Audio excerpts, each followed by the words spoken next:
मैं Abhishek Joshi, electrical engineering black group of companies. दोस्तों, आज हम लोग बात करेंगे बस कपलर के बारे में। आज मैं आपको बताऊंगा कि इंडस्ट्रीज में बस कपलर का रोल क्या होता है। हम लोग किसी भी पावर सिस्टम में बस कपलर को यूज़ क्यों करते हैं, ऐसी कौन सी रिक्वायरमेंट होती है जिसे फुलफिल करने के लिए बस कपलर का यूज़ किया जाता है, ये सब आज हम लोग देखेंगे इस वीडियो में। तो दोस्तों, बिना टाइम वेस्ट किए शुरू करते हैं। यहाँ दोस्तों, सबसे पहले आपको ये चीज़ पता होनी चाहिए कि बस कपलर बेसिकली बोला किसको जाता है। अगर कोई आपसे ये पूछे कि बस कपलर का मतलब क्या होता है, तो इसका जवाब आप कैसे देंगे।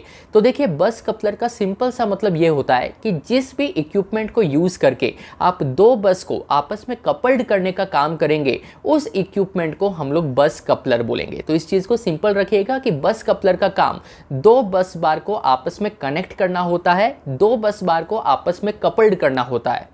यहाँ दोस्तों, अब आपके माइंड में सवाल ये आएगा कि आपको दो बस को आपस में कपल्ड करना ही क्यों है। ऐसी कौन सी रिक्वायरमेंट है जिसे फुलफिल करने के लिए आपको दो बस को आपस में कपल्ड करना पड़ता है और उसके लिए आपको बस कपलर का यूज़ करना होता है। तो दोस्तों, सबसे पहली रिक्वायरमेंट आती है लोड शेयरिंग की। इस पिक को देखिए। इस पिक में आपको दो बस बार देखने को मिलेंगे। आपके लेफ्ट हैंड साइड एक बस बार है जिसे एक ट्रांसफार्मर के थ्रू हम सप्लाई फीड कर रहे हैं। आपके राइट हैंड साइड भी एक बस बार है जिसको एक और ट्रांसफार्मर के थ्रू सप्लाई फीड किया जा रहा है। अब इन दोनों बस बार के बीच में जो इक्विपमेंट लगा है उसको हम लोग बस कपलर कहते हैं। ये वही सर्किट ब्रेकर है, ये वही इक्विपमेंट है जो इन दोनों बस को आपस में कपल्ड करने का काम करेगा। अब मान लीजिए आपके लेफ्ट हैंड साइड में जो बस बार है वो बहुत ज़्यादा ओवरलोडेड है। इसका मतलब ये है कि आपके लेफ्ट साइड में जो बस बार है उसको जिस ट्रांसफार्मर के थ्रू हम लोग सप्लाई फीड कर रहे हैं, उस ट्रांसफार्मर में तो लोड बहुत ज़्यादा चल रहा है। लेकिन आपके राइट हैंड साइड में जो बस बार है, उस बस बार को जिस ट्रांसफार्मर के थ्रू हम सप्लाई फीड कर रहे हैं, उस ट्रांसफार्मर पे बिल्कुल भी लोड नहीं है। वो 20% 30% ही लोडेड है। तो अगर ऐसी कंडीशन में आपके पास बस कपलर नहीं है तो फिर आप कुछ भी नहीं कर सकते। आप लोड शेयरिंग का कॉन्सेप्ट यूज़ कर ही नहीं पाएंगे। आपका एक बस बार तो ओवरलोडेड रहेगा और आपका जो दूसरा बस बार है वो अंडरलोडेड रहेगा। पर अगर मान लीजिए आपके सिस्टम में बस कपलर आपने इंक्लूड किया है, तो इस बस कपलर को क्लोज करके आप लोड शेयर करवा सकते हैं, आप लोड शेयरिंग कर सकते हैं।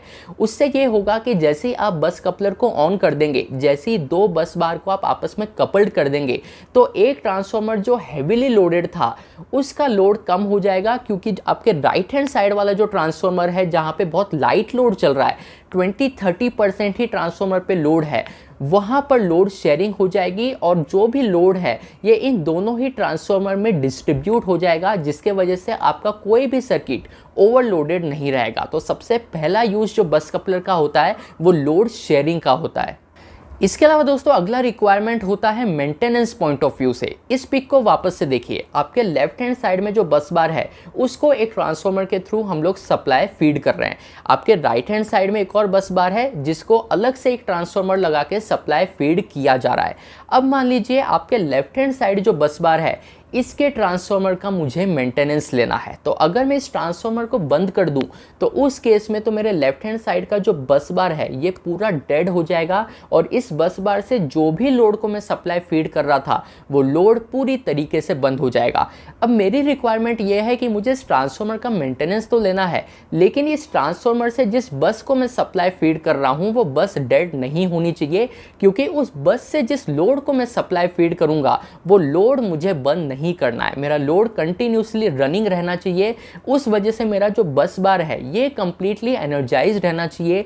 लेकिन इस बस बार को जिस ट्रांसफार्मर के थ्रू मैं सप्लाई फीड कर रहा हूँ वो ट्रांसफार्मर का मुझे मेंटेनेंस लेना है, उस ट्रांसफार्मर को मुझे बंद करना है। तो ऐसे रिक्वायरमेंट में आपको बस कपलर का यूज करना होता है। अब इस केस में आपके राइट हैंड साइड का जो सर्किट है, यानी कि राइट हैंड साइड का जो बस बार है वो कंप्लीटली एनर्जाइज्ड है। राइट हैंड साइड के बस बार को जो ट्रांसफार्मर सप्लाई फीड कर रहा है वो ट्रांसफार्मर रनिंग है। अब सिंपल सा एक काम करिए, आपको लेफ्ट हैंड साइड का जो ट्रांसफार्मर है उसका मेंटेनेंस लेना है। तो आप सर्किट ब्रेकर को ओपन करके उस ट्रांसफार्मर को आइसोलेट कर लीजिए, बस कपलर को आप क्लोज कर दीजिए। तो उससे क्या होगा, आपके राइट हैंड साइड का जो ट्रांसफार्मर है वही बस कपलर के थ्रू आपके लेफ्ट हैंड साइड के बस बार को भी सप्लाई फीड करेगा।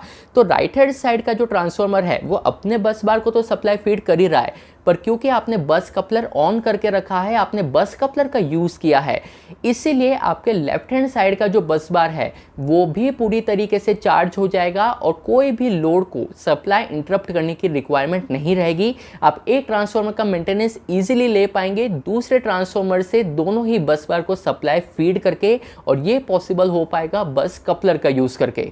तो इस तरीके से दोस्तों इंडस्ट्रीज में बस कपलर का यूज़ करके लोड शेयरिंग भी की जाती है। और अगर आपको किसी एक ट्रांसफार्मर का मेंटेनेंस लेना है और उसका बस आपको डेड भी नहीं करना है, उसका लोड भी आपको कंटिन्यूसली रनिंग रखना है, तो दूसरे ट्रांसफार्मर का यूज़ करके आप दोनों बस बार को सप्लाई फीड कर सकते हो बस कपलर का यूज़ करके। इस तरीके से बस कपलर की एप्लीकेशन इंडस्ट्रीज में प्रैक्टिकली की जाती है। तो दोस्तों बस कपलर किसको बोलते हैं, इंडस्ट्रीज में कहाँ कहाँ इसका यूज़ किया जाता है, इसका आपको एक आइडिया लगा हो तो मुझे कमेंट बॉक्स में बताइएगा। मैं आपसे मिलता हूं कल ऐसे एक इंटरेस्टिंग टॉपिक के साथ, तब तक अपना ध्यान रखिए। Good bye.